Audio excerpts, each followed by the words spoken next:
Have you ever taken the time to see how fear is affecting the quality of your life? In our Adapting to Fear series, we're laying the groundwork down to do just that. In today's video, we will be addressing the fear of being fatally flawed. Now, the fear of being fatally flawed is closely tied with that feeling of not being good enough, that tingling sense of doubt, of impending doom.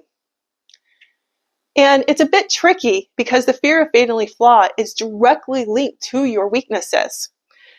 You are weak in this area. You do make mistakes. You do cause complications and consequences that you don't want to live with. That is just the nature of being human, is that we have weaknesses.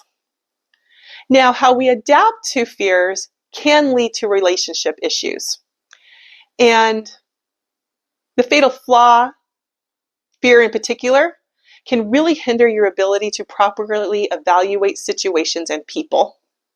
For example, one way of dealing it is that you can have a tendency to put people on pedestals and really focus on how they do the thing that you're flawed in, how they do things right. And it can really make it where you're not really truly seeing who people really are, even if you feel like you're accepting them. Or on the other side, you become bitter and have a victim mentality, and then start looking for people to rescue you or demand that they manage your emotions. But however you go about handling it, a big drawback is that it makes you not be able to give other people what they need. And it also blocks you from accepting what other people are trying to give you. Now, when non-integrated fears are brought to the surface, we can get touchy and react badly to something that may not actually exist. And that is because going into the bad narratives of being fatally flawed doesn't allow you to build and grow resilience from your past experiences. And that is because when you actually have experiences that could build resilience in this area, it gets funneled into that narrative of being fatally flawed. And if you feel fatally flawed, you feel insecure about your relationships and your identities. And it's because it hinders your ability to build self-trust. Because if you're constantly questioning yourself, you have no basis to feel secure in the outside world.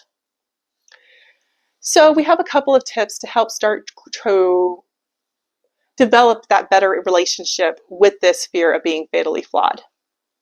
And our first one is to demystify your rationale for your troubles by providing alternate mundane explanations. For example, maybe you have a problem of losing your phone all the time. So maybe you're not losing your phone because you're an idiot. Maybe you're losing your phone because, like most people, if you have something in your hand, you have a tendency to put it down, and maybe you just need to put it in your pocket. Or if you're having a lot of relationships and friendships that are fizzling out or ending, maybe it's not because you're a horrible friend and you're incapable of making connections.